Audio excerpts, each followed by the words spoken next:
Abençoável nosso Deus, como é bom saber que podemos estar em vários lugares, mas aprove a Deus nos trazer à sua casa. E aqui estamos, irmãos, e aproveitemos todos os momentos do culto para exaltar aquele que é o Senhor da glória, aquele que nos deu vida e vida em abundância. Assim, nós nos alegramos de poder estar mais uma vez na casa.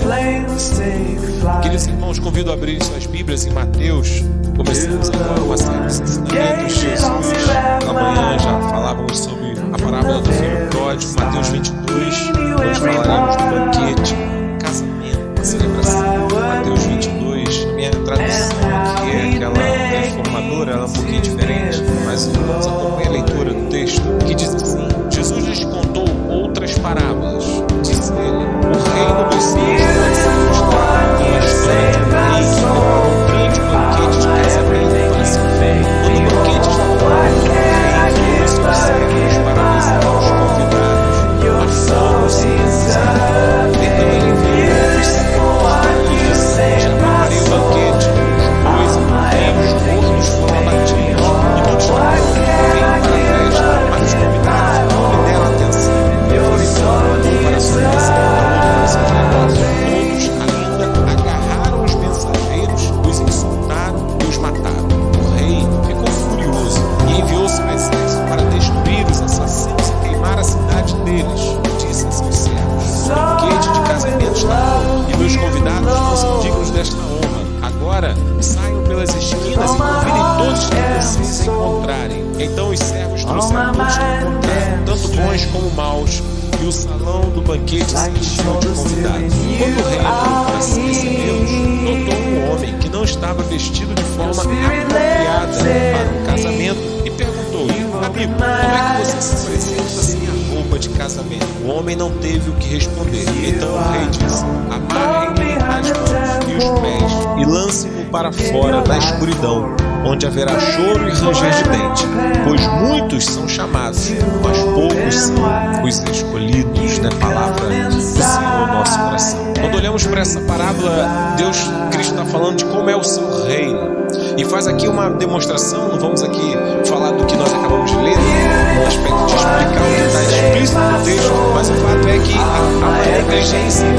convite. Verifique que é feito um convite e, diante disso, uma grande celebração, uma grande festa, e as pessoas se ocupavam, estavam preocupadas com as suas ocupações e não deram o devido valor ao convite que lhes foram feito. Festas, sim, muitas, é verdade, mas ser convidado é um destaque, é um privilégio, uma honra. O texto então vai destacar justamente isso, a sua centralidade está nesse aspecto, o valor ao convite que vos é feito. Por isso ele fecha mostrando que, na realidade, daqueles que negligenciaram o convite sofreram então o juízo da mão daqueles que o convidou. Pensou também agora sim convidar a todos que estão pela rua, e assim fizeram presente. Porém, um negligenciou a sua presença e se apresentou de qualquer forma, fazendo pouco caso da celebração. Este também se vê julgado. E encerra-se a parábola dizendo que muitos são os chamados, mas poucos são os escolhidos. Cristo está dizendo que o seu reino é assim. Muitos são as pessoas que vão ouvir a mensagem. Muitos são as pessoas que retratam a experiência de terem recebido o convite. Mas é bem verdade que poucos são os que realmente respondem a ele e respondem com a seriedade com a qual o convite e a celebração tem. Esse é todo o arcabouço histórico dessa parábola. Assim centraliza-se toda a mensagem. Mas eu queria trazer uns ensinamentos e aplicar aos nossos corações concernente ao aspecto do casamento, da celebração aqui apresentada. É um casamento esse retratado entre Deus e o seu povo. É um casamento que é uma festa a ser celebrada com a união de Deus com a sua criação. Nesse aspecto de olharmos para essa manifestação desse casamento, precisamos entender que o casamento, essa união se estabelece por alguns aspectos retratados de forma muito fácil na nossa própria biologia, e verificamos isso quando olhamos por alguns conceitos com os quais quero trazer aqui algumas explicações. Não temos então como nos perpetuar de forma individual, não temos como nós nos mantermos individualmente de forma perpétua. Precisamos com isso então de um ato que será o casamento, pelo ato do matrimônio. Consumir o matrimônio é a oportunidade de perpetuar a minha espécie, de perpetuar a minha pessoa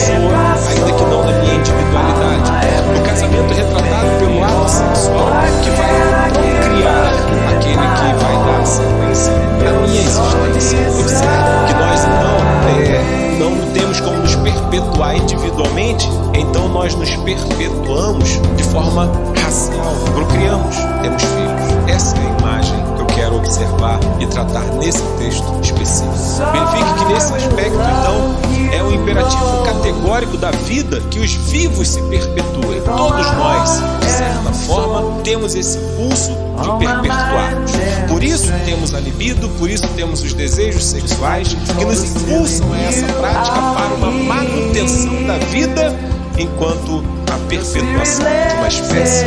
É assim que nós nos perpetuamos. No entanto, o texto fala de um casamento que quer perpetuar não meramente uma raça, mas algo que vai para a eternidade. O sexo, ele visa procriar a imortalidade racial de uma raça, a raça humana, que continua, mas a relação espiritual quer criar uma imortalidade individual. Encontramos nessa celebração um chamado onde agora Deus nos chama a celebrar uma festa e um casamento onde nós não vamos meramente perpetuar uma raça, mas vamos encontrar agora, então, nesse celebrante, nesse noivo, a vida eterna. Vamos encontrar nele agora a maravilha de perpetuarmos a nossa alma em salvação e glória de Deus. Pois verifique que essa bênção para os negligentes é a morte eterna. Ele faz essa relação do casamento, daqueles que celebram o casamento, que festejam o casamento, com aqueles que ganham a vida eterna e aqueles que renunciam ao casamento, aqueles que negam esse relacionamento com Deus, experimentam a morte eterna. Observe como isso é claro para verificar. Então, olhando para essa relação do casamento, percebemos, como mencionei, que para perpetuar a nossa raça, nós fazemos sexo e procriamos na relação sexual. Mas agora Deus nos chama a imortalizar a nossa individualidade, para que cada um de nós tenhamos uma vida eterna e que não sejamos meramente como meros animais que procriam, mas que possamos experimentar algo que vai perpetuar pela eternidade numa relação com Deus, num casamento com Deus, numa intimidade com Deus. É justamente isso que Ele vai nos mostrar e faz com que a gente olhe para uma perspectiva que vai além da nossa própria realidade terrena. O criar então supera o procriar.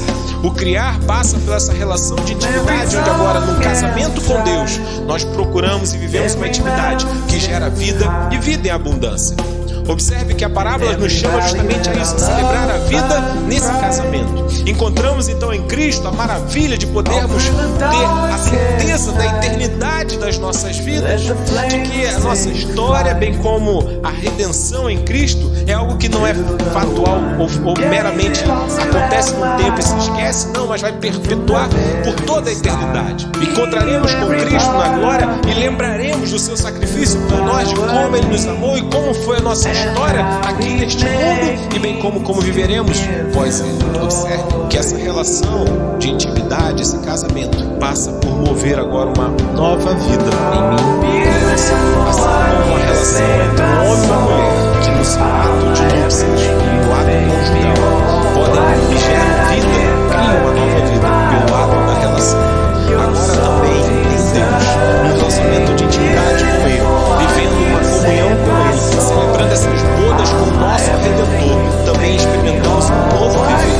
Por isso a mensagem que nos chama a sermos novas criaturas, nascidos de novo, recriados pela própria ação do Deus vivo, que produz em nós uma vida a partir de um relacionamento, de uma comunhão. Não basta ser convidado, tem que celebrar o casamento, tem que ter vida. Não basta somente receber um convite com seu nome, esse seu nome também está na lista dos convidados. Não, tem que estar lá, tem que celebrar, tem que comungar, tem que ter intimidade, pois muitos são chamados, mas são poucos os que realmente celebram a vida com Cristo. O chamado é justamente para isso, observar que os valores e prazeres da carne decrescem cada vez mais à medida que cresce também em nós o relacionamento espiritual. Observe que podemos construir toda a nossa vida pautada nos nossos prazeres e vontades. Os convidados aqui, alguns foram para os seus trabalhos, outros foram para os seus afazeres, seja lá quais eram da sua agenda, e disseram: eu não tenho tempo para esse relacionamento, eu não tenho tempo para essa intimidade, eu não tenho tempo para celebrar essa vida com esse noivo, para celebrar esse casamento, eu não tenho tempo para isso, já estou muito ocupado com tudo que quero. O fato que à medida que nós nos relacionamos cada vez mais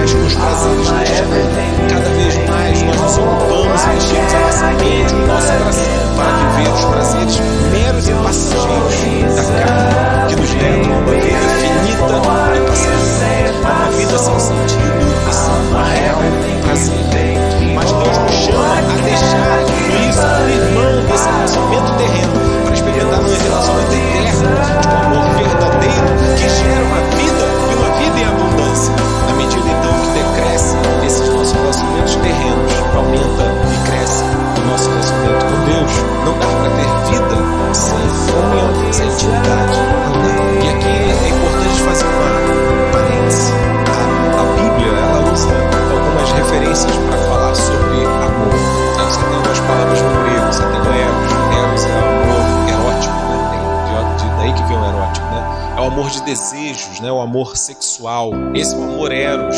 E o amor eros é o amor que um homem pode ter por uma mulher pode ter por um homem. Mas observe que o amor eros é um amor que é individual. Nenhum casal deseja que um dos seus cônjuges tenha amor eros por outra pessoa. Pode ter o amor ágape. O amor ágape não tem essa preocupação. É o amor fraternal, é o amor filial, né? Aquele amor de relacionamento entre pais e filhos, entre filhos e pais, entre amigos, entre familiares. Esse é o amor ágape, o amor que retrata o amor de Deus por nós, mas ao mesmo tempo que Deus tem esse amor ágape conosco, Deus também tem o amor eros. E por que eu falo do amor eros? Porque o amor eros não permite um terceiro. O amor ágape permite muitos, mas o amor eros não permite. E justamente para destacar que Deus nos chama a um relacionamento com Ele que perpassa por um amor gracioso que derramado sobre as nossas vidas, mas que também nos chama a um relacionamento exclusivo com Ele, que passa por um amor eros, onde Deus não quer dividir o amor dele no sentido de dividir você com outros deuses, com outras paixões, com outros símbolos. Deus mostra justamente isso, que Ele tem ciúme do seu povo, para registrar justamente que eu fui santo, eu caso com vocês, eu torno vocês minha família, eu faço vocês herdeiros do meu reino, eu faço vocês, dou a vocês a dignidade de serem reconhecidos pelo meu nome, mas eu não aceito que vocês se deitem com outros deuses. A imagem do casamento era essa, porque poderia se pensar, por que ele não foi flexível aqui, não mudou nada na festa, por que ele não foi flexível aqui e não aceitou então que a pessoa chegasse atrasada, fosse lá, resolvesse os afazeres e voltasse? Por que ele não tentou de barganhar com os convidados para que de alguma forma eles aparecessem em algum momento na celebração? Porque Deus não reparte o amor dele, desse amor eros de intimidade. Deus não aceita um terceiro.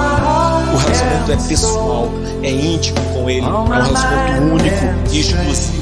Por isso, Deus nos chama a olhar para esse casamento e verificar que para experimentarmos uma nova vida, para que realmente tenhamos transformar e nasça realmente o Cristo em nós, é necessário que eu e você, nesta noite, tenhamos a consciência, a clareza em nossas mentes de que Deus requer uma exclusividade nas nossas vidas. Não dá para dividir o nosso tempo com outra coisa. Não dá para dividir o nosso coração com outras coisas.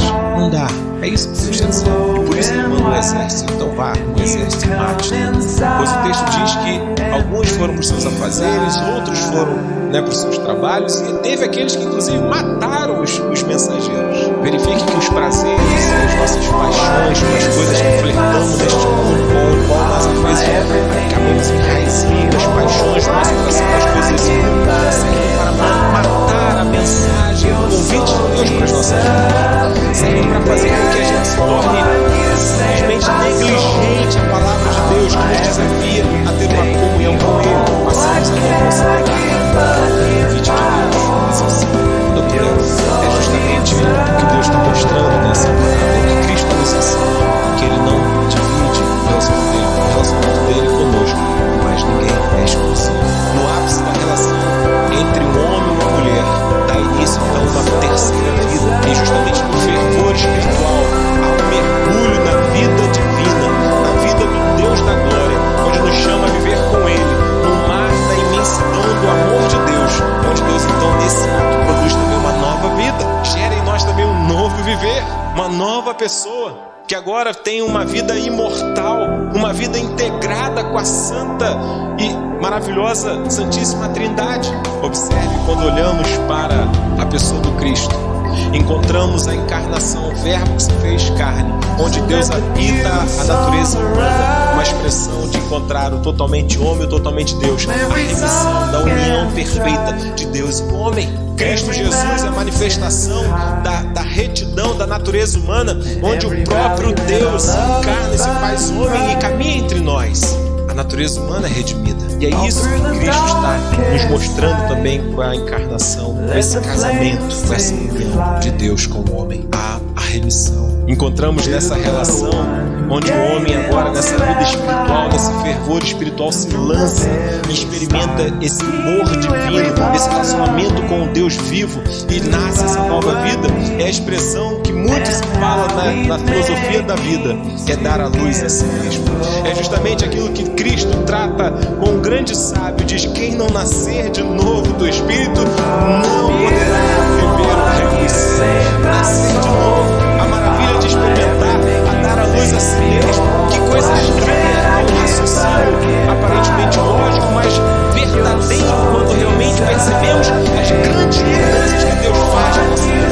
Quando realmente percebemos que no dia que Cristo arrancou as escamas dos nossos olhos e nos chamou nessa comunhão viva com Ele e casou conosco, e temos agora uma relação pessoal com o Senhor Jesus Cristo, experimentamos mudanças na nossa vida. As coisas velhas ficaram para trás e eis que agora tudo se fez novo. Uma nova vida surgiu de homens e mulheres que agora vivem para a glória de Deus.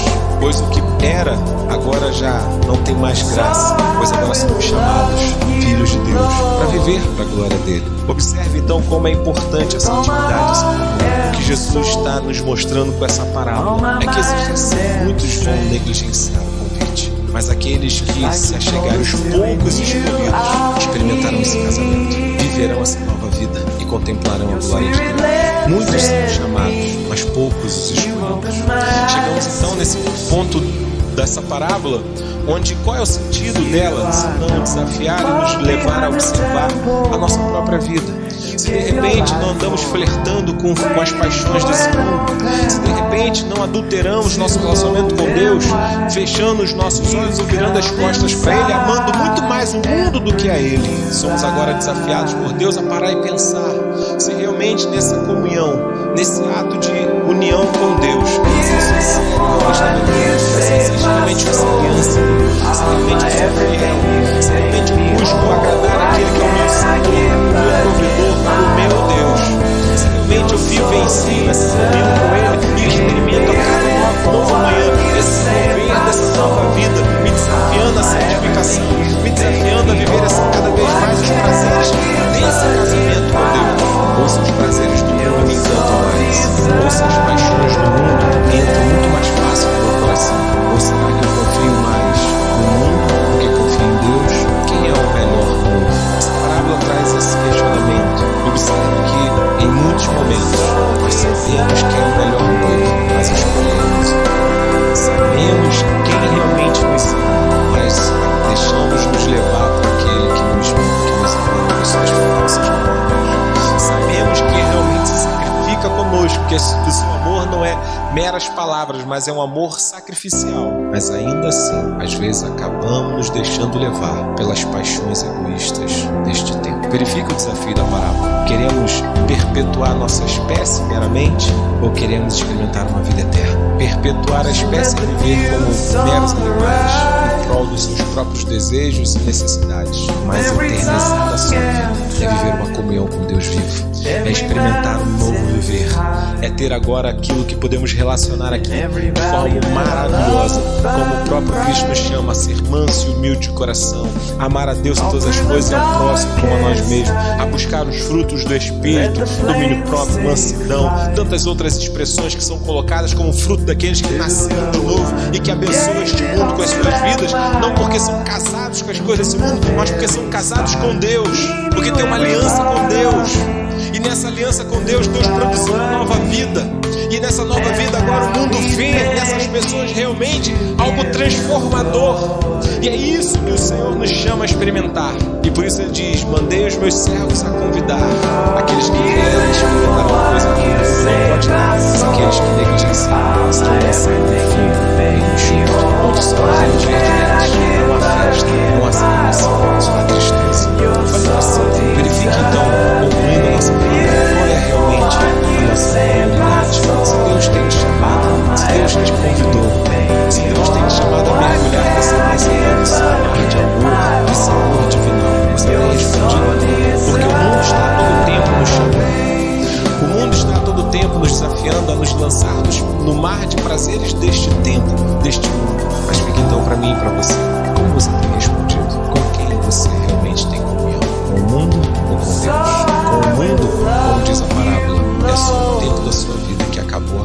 prazeres momentâneos que passam e que não duram e que não têm valor para a eternidade. Com Deus, a comunhão com Ele gera uma vida eterna, imortaliza a sua pessoa e você vive eternamente em comunhão. É isso que Jesus está dizendo: meu reino é assim. Aqueles que se livrarem comigo, aqueles que casarem comigo, aqueles que tiverem comunhão comigo, experimentarão uma nova vida para sempre, para sempre. Ainda que morram, viverão. Jesus, eu creio nisso, eu acredito nisso, porque foi Deus que disse: a nossa vida é passageira. Ainda hoje, nessa tarde, realizamos o funeral do pai da Tamara, foi membro dessa igreja, 63 anos, eu falei agora. Estava lá todo dizendo assim: foi tão rápido, que a vida é assim, é muito rápida, e por isso Deus vem e revela: mas o meu reino é dessa forma. Se você se comigo, nunca mais, esse é o reino de Cristo, esse é o seu